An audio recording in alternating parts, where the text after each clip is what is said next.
Hello friends, आपका हमारे YouTube channel let's chat में फिर से स्वागत है। तो आज हम जो डिस्कस करने जा रहे हैं वो है कृषि क्रांतियों के बारे में। आज हम उनकी पूरी जानकारी लेंगे, उनके तथ्य, उनके क्षेत्र, उनके जनक के बारे में हम अच्छे से विस्तार पूर्वक पढ़ेंगे। तो आइए सबसे पहले उसकी इंट्रोडक्शन के बारे में हम बात करते हैं।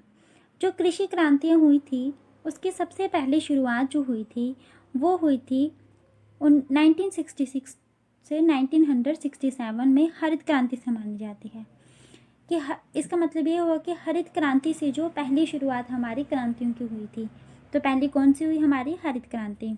उसका इफ़ेक्ट जो था वो क्या पड़ा? उसका इफ़ेक्ट ये पड़ा कि भारत जो था वो खाद्य उत्पादन में आत्मनिर्भर हो गया। ठीक है, भारत दूध, सरसों, आलू और मत्स्य उत्पादन में आत्मनिर्भर हो गया। मतलब भारत में जो थे लोग वो दूध, सरसों, आलू, मत्स्य, मछली पालन जो था वो खुद करना स्टार्ट कर दिया था उन्होंने, जिससे जो खाद्य उत्पादन में वो आत्मनिर्भर हो गए थे, दूसरे पे डिपेंड नहीं रहे थे। ये जो था क्रांति का मेन इफेक्ट जो था जो इंडिया पे पड़ा था। अब हम क्रांतियों के बारे में डिस्कस कर लेते हैं। तो हमारी पहली क्रांति कौन सी थी? हरित क्रांति। हरित क्रांति क्रांति का क्षेत्र खाद्य उत्पादन से संबंधित है और इसके परिणाम क्या हुआ कि इसके कारण गेहूं और धान की पैदावार में अच्छी वृद्धि हुई। भारत में हरित क्रांति के जनक हैं MS स्वामीनाथन। तो हमने हरित क्रांति के बारे में क्या पढ़ा? हमने हरित क्रांति के बारे में पढ़ा कि ये सबसे पहले फर्स्ट क्रांति कौन सी थी? हमारी हरित क्रांति। इसकी वजह से खाद्यान्न जो खाने वाली वस्तु हैं उसमें वृद्धि हुई। ज़्यादा से ज़्यादा लोग जो है वो अपनी फल सब्जियां उगाने लगे, डेयरी फार्म खुलना शुरू हो गए, मछली पालन का उत्पादन शुरू हो गया, जिससे जो है लोग खुद अपना सामान उगाते थे और खुद की प्रोडक्शन जो है इंडिया में होने लगी थी। ठीक है, और हरित क्रांति के जनक कौन है? MS स्वामीनाथन। तो ये है हरित क्रांति के बारे में। अगली क्रांति की है हमारी श्वेत क्रांति, व्हाइट रेवोल्यूशन।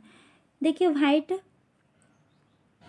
रेवोल्यूशन के बाद जब आती है तो ये रिलेट होता है दूध उत्पादन से, मिल्क प्रोडक्शन से। इसकी शुरुआत 1964 से 1965 में हुई, जिसे आगे ऑपरेशन फ्लड कहा गया। ये भी क्वेश्चन आता है कि ऑपरेशन फ्लड किससे रिलेटेड है, तो इसका आंसर क्या होगा? मिल्क प्रोडक्शन से। और श्वेत क्रांति के जनक है डॉक्टर वर्गीस कुरियन। तो हमने श्वेत क्रांति के बारे में क्या पढ़ा कि जब वाइट रेवोल्यूशन की बात होती है तो ये किससे रिलेटेड है? वाइट मिल्क से, क्योंकि मिल्क भी वाइट होता है, इससे हम रिलेट कर सकते हैं। और इससे मिल्क प्रोडक्शन से क्या चीज़ रिलेट हो सकती है? हमारा ऑपरेशन फ्लड। ठीक है, और इसके जो जनक है वो है डॉक्टर वर्गीस कुरियन। डॉक्टर वर्गीस कुरियन जब नाम याद आएगा तो याद रखना कि इनकी वजह से ही हमें दूध जो है वो अवेलेबल आज तक होता रहा है। अगली है गुलाबी क्रांति। गुलाबी क्रांति का जब नाम आएगा तो ऐसे आप रिलेट कर सकते हो कि जो प्याज और जो झींगा मछली का कलर होता है वो भी गुलाबी होता है। तो गुलाबी क्रांति किससे रिलेटेड है? प्याज और झींगा मछली के उत्पादन से रिलेटेड है। और भारत विश्व का सबसे बड़ा झींगा मछली उत्पादक देश बन गया है। जब से झींगा मछली का उत्पादन भारत में शुरू हुआ है तब से लेकर आज तक भारत विश्व का सबसे बड़ा झींगा मछली उत्पादक देश बन गया है। और गुलाबी क्रांति के कौन जनक है? दुर्गेश पटेल। ठीक है, तो अब गुलाबी क्रांति के बारे में हमने क्या पढ़ा कि गुलाबी कलर किससे रिलेटेड है? प्याज और झींगा मछली से रिलेटेड। और झींगा मछली उत्पादन में भारत कौन से स्थान पे है वर्ल्ड में? फर्स्ट नंबर पे है, और इसके जनक कौन है? दुर्गेश पटेल। तो अगले क्रांति के बारे में जाते हैं। अगली क्रांति है आपकी नीली क्रांति, ब्लू रेवोल्यूशन। नीली क्रांति का जो रिलेशन है वो है मछली उत्पादन से। देखिए, आप ऐसे याद रख सकते हो कि पानी जो है वो हमारा नीला होता है। ठीक है, पानी का कलर कौन सा होता है? नीला। वैसे तो पानी कलरलेस होता है, लेकिन ओशियंस में अगर आप पानी का कलर देखोगे तो वो ब्लू कलर का दिखाई देता है। ठीक है, तो पानी में क्या होती है? मछली। ठीक है, तो नीली क्रांति का रिलेशन किससे है? मत्स्य उत्पादन से। 2013 से 2014 में भारत में 95.8 लाख टन मछली का उत्पादन हुआ था। भारत विश्व का दूसरा सबसे बड़ा मछली उत्पादक देश बन गया है। और नीली क्रांति के जनक कौन है? अरुण कृष्णन। तो नीली क्रांति किससे रिलेटेड है? मत्स्य पालन से रिलेटेड है। भारत जो है वो मछली उत्पादन में कौन से नंबर पे है? सेकंड नंबर पे है। और इनके जनक कौन है? अरुण कृष्णन। अगली क्रांति की ओर बढ़ते हैं। अगली क्रांति है सिल्वर क्रांति, सिल्वर रेवोल्यूशन। तो याद रखना दोस्तों, सिल्वर रेवोल्यूशन का जो रिलेशन है वो है अंडा उत्पादन से। और इसका तथ्य है भारत की मुर्गी एक वर्ष में 65 अंडे देती है, जबकि अमेरिका में 295 अंडे। भारत में आंध्र प्रदेश सबसे बड़ा उत्पादक है किसका? अंडा उत्पादन का। ठीक है। और भारत में सिल्वर क्रांति के जनक कौन है? इंदिरा गांधी जी। तो हमने सिल्वर रेवोल्यूशन के बारे में क्या पढ़ा कि अंडे उत्पादन से रिलेटेड है। भारत की मुर्गी एक साल में कितनी देती है? 65, और वही अमेरिका में देती है 295। और इंडिया में कौन सा ऐसा राज्य है जो अंडा उत्पादन में सबसे नंबर 1 पे है? वो है आंध्र प्रदेश। और इनके जनक कौन है? इंदिरा गांधी। अगली आपकी जो रेवोल्यूशन है वो है काली क्रांति, ब्लैक रेवोल्यूशन। तो इसका जो क्षेत्र है वो है पेट्रोलियम, खनिज तेलों के उत्पादन को बढ़ाने के लिए एथेनॉल का उत्पादन भी बढ़ाया जाएगा। इसका संबंध किससे है? कोयला उत्पादन से। तो याद रखना, जब ब्लैक रेवोल्यूशन की बात हो रही है तो पेट्रोलियम एंड कोल से रिलेटेड इसका नाम लिया जाएगा। तो इसका तथ्य क्या है कि पेट्रोल में इथेनॉल को 10% मिलाकर बायोडीजल बनाने का लक्ष्य है। जो पेट्रोल है उसमें 10% इथेनॉल को ऐड किया जाता है। ठीक है, किसको बनाने के लिए? बायोडीजल बनाने के लिए। तो ये किसके अंतर्गत आता है? वो आता है ब्लैक रेवोल्यूशन के अंदर। अगली हमारी जो रेवोल्यूशन है वो है सदाबहार क्रांति। सदाबहार क्रांति का जो क्षेत्र है वो है, इसका उद्देश्य देश की मिट्टी को उन्नत बनाना, किसानों को लोन दिलाना, रेन वाटर हार्वेस्टिंग एवं कृषि शोध को बढ़ाना है। तो इसमें देखिए सदाबहार क्रांति में कितनी चीज़ें आती हैं। मिट्टी को उन्नत बनाना, ठीक है, फर्स्ट। सेकंड है किसानों को लोन दिलाना। तीसरा है रेन वाटर हार्वेस्टिंग। और फोर्थ है कृषि शोध को बढ़ाना। ये किस में आता है? सदाबहार क्रांति में। अब इसका तथ्य है, इसके माध्यम से देश को पूरी तरह खाद्यान्न में निर्भर बनाना है। ठीक है। और सदाबहार क्रांति के जनक कौन है? सुश्री स्वामीनाथन। अब देखिए जो सदाबहार क्रांति है उसमें मैक्सिमम हर चीज़ आ गई है कि मिट्टी को भी उन्नत बना लिया, किसानों को भी लोन दिला दिया, रेन वाटर हार्वेस्टिंग, पानी की सेविंग भी होगी, और उससे कृषि शोध को बढ़ावा भी मिल गया। तो इससे भारत क्या होगा? भारत के लोग जो होंगे पूरी तरह आत्मनिर्भर हो जाएंगे, क्योंकि पानी भी मिल रहा है, एग्रीकल्चर की लाइन भी उनको मिल रही है। ठीक है, किसानों को लोन भी उनको मिल रहा है ताकि वो अच्छे से कृषि कर सके, और मिट्टी को उन्नत भी बनाया जा रहा है। ठीक है, जो कृषि करने के लिए जिन चीज़ों की ज़रूरत है उन चीज़ों का सबसे बड़ा निचोड़ जो है वो किसमें है? सदाबहार क्रांति में। ठीक है। आपकी अगली रेवोल्यूशन है पीली क्रांति, येलो रेवोल्यूशन। तो येलो रेवोल्यूशन का क्षेत्र है खाद्य तेलों और तिलहन फसलों के उत्पादन को बढ़ाने के लिए। तेल और तिलहन फसलों से ये रिलेटेड है। और इसका तथ्य है भारत तिलहन उत्पादन में आत्मनिर्भर बन गया है। ठीक है। भारत में पीली क्रांति के जनक हैं सैम पित्रोदा।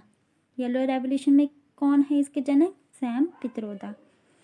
अगले रेवोल्यूशन के बारे में चलते हैं। अगली रेवोल्यूशन है इंद्रधनुषी क्रांति।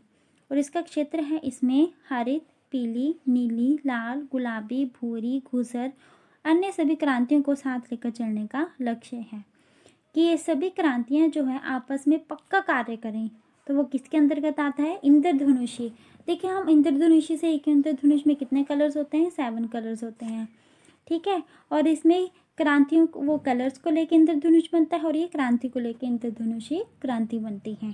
तो इसका तथ्य है जुलाई 2000 में नई कृषि नीति को लागू किया गया है, इसी को इंद्रधनुषी क्रांति कहा गया है। ठीक है।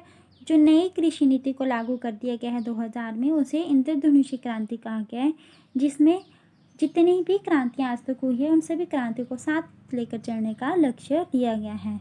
अगली क्रांति घुसर क्रांति, ग्रे रेवोल्यूशन। तो ग्रे रेवोल्यूशन का नाम जो है वो किससे रिलेटेड है? वो है फर्टिलाइज़र से। देखिए इसके बैकग्राउंड में भी मिट्टी दिखाई दे रही है, किससे रिलेटेड है? फर्टिलाइज़र से रिलेटेड है। और इसका क्षेत्र है उर्वरक उत्पादन में बढ़ोतरी का लक्ष्य। फर्टिलाइज़र एरिया में बढ़ोतरी का लक्ष्य है। ठीक है। और तथ्य क्या है? इसी क्रांति के कारण देश में 25.5% मिलियन टन उर्वरक की खपत हो रही है। ठीक है। तो देखिए हर क्रांति जो है अपने आप में ही बहुत इम्पोर्टेंट है। हर डिफरेंट एरियाज़ में डिफरेंट क्रांति का आविष्कार हुआ है। अगली क्रांति है गोल क्रांति। तो गोल क्रांति से आपका एक रिलेशन रखना कि गोल क्रांति से रिलेटेड है वो है आलू। आलू भी गोल होता है। ठीक है। इसका अर्थ देश में आलू के उत्पादन को बढ़ावा देना है। और इसका तथ्य क्या है? भारत चीन के बाद विश्व का दूसरा सबसे बड़ा आलू उत्पादक देश है। तो सबसे फर्स्ट पे कौन है? चाइना आलू उत्पादन में। और सेकंड पे कौन है? भारत। और भारत में जो फर्स्ट नंबर पे स्टेट कौन सी है आलू उत्पादन में? वो है हमारी यूपी, उत्तर प्रदेश। उत्तर प्रदेश में सबसे ज़्यादा भारत में आलू उगाया जाता है। अगली क्रांति है सुनहरी क्रांति। अब यहाँ पे लिखा है कि सुनहरी क्रांति किस फसल से संबंध रखती है? तो सुनहरी क्रांति दुग्ध उत्पादन से, फल उत्पादन से, जिसमें सबसे इम्पोर्टेंट है एप्पल। ठीक है। अगली है बागवानी व शहद उत्पादन से, इसलिए इसे शहद उत्पादन से भी जोड़ा जाता है। और है आलू उत्पादन के लिए। देखिए जो सुनहरी क्रांति है इसमें जो जीडीपी में कितना योगदान देती है? ये देती है 31% योगदान देती है। और भारत जो है वो फल और सब्जी में कौन से स्थान पे है वर्ल्ड में? वो है सेकंड पोजीशन पे। ठीक है। तो ये है आपकी सुनहरी क्रांति। तो ये है आपकी मेन क्रांतियाँ। अब एक बार फिर से रिवाइज कर लेते हैं कृषि क्रांतियों को।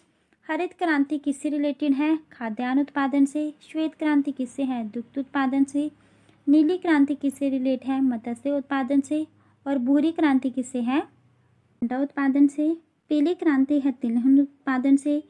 कृष्ण क्रांति अब एक नई क्रांति है, वो रिलेटेड है बायोडीजल से। लाल क्रांति जो कि रिलेटेड है टमाटर और मांस उत्पादन से, ये भी आपके लिए नई क्रांति है। और भी नई क्रांति जो है वो नीचे आ रही है। गुलाबी क्रांति है झींगा मछली से। बादामी क्रांति मसाला उत्पादन से।